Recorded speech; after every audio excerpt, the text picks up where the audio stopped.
Oi, pessoal, tudo bem? Hoje nós vamos estudar o romantismo em Portugal.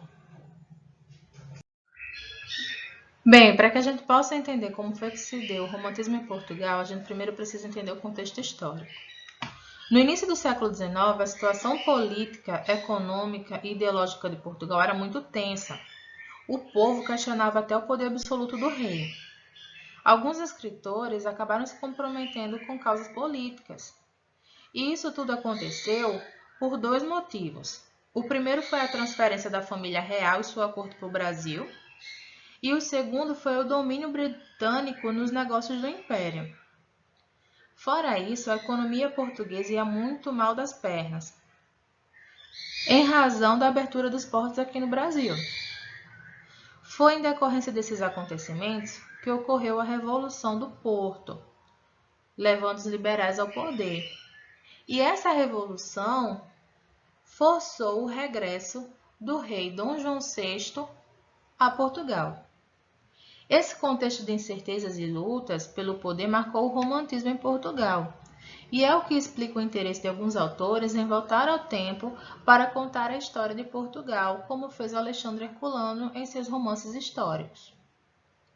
Era uma maneira de amenizar os desgostos com os acontecimentos que eles estavam vivendo e, ao mesmo tempo, reforçar o sentimento do nacionalismo em uma época em que faltava confiança nos governantes. Assim, as manifestações literárias do romantismo português se desenvolveram em principalmente dois momentos: o de implantação do romantismo e o de consolidação. O primeiro teve início com os poemas de Almeida Garrett e o romance histórico de Alexandre Herculano. Já o segundo foi marcado pelos romances de Camilo Castelo Branco.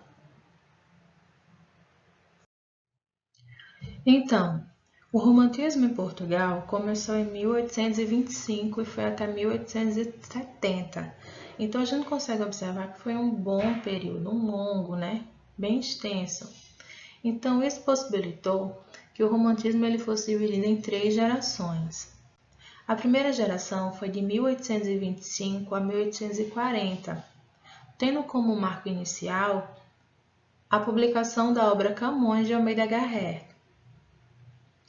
Essa geração ela foi responsável pela implementação do movimento romântico em Portugal, mas só depois da publicação de Almeida Garrett, que foi em 1825, 5 anos depois, ou seja, em 1930, que o romantismo ele realmente se estabeleceu em Portugal.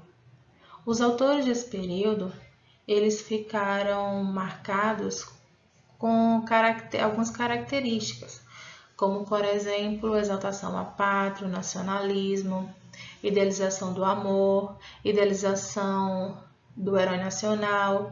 Esse herói nacional para eles era o cavaleiro medieval. Tinha exaltação à natureza, tinha também uma subjetividade nos textos, uma expressão de sentimentos individuais, e havia também um escapismo, né, que era a fuga da realidade. Diante de tantos problemas, eles sentiam a necessidade de fugir um pouco, seja por questões, seja pelo amor, pela natureza, enfim. A segunda fase, segunda geração do romantismo em Portugal, começou em 1840 e foi até 1860. Essa geração, ela teve como principal característica o exagero do sentimento, o exagero das emoções. Os autores dessa época, eles abordavam muito nas suas obras temas como vontade de morrer, pessimismo,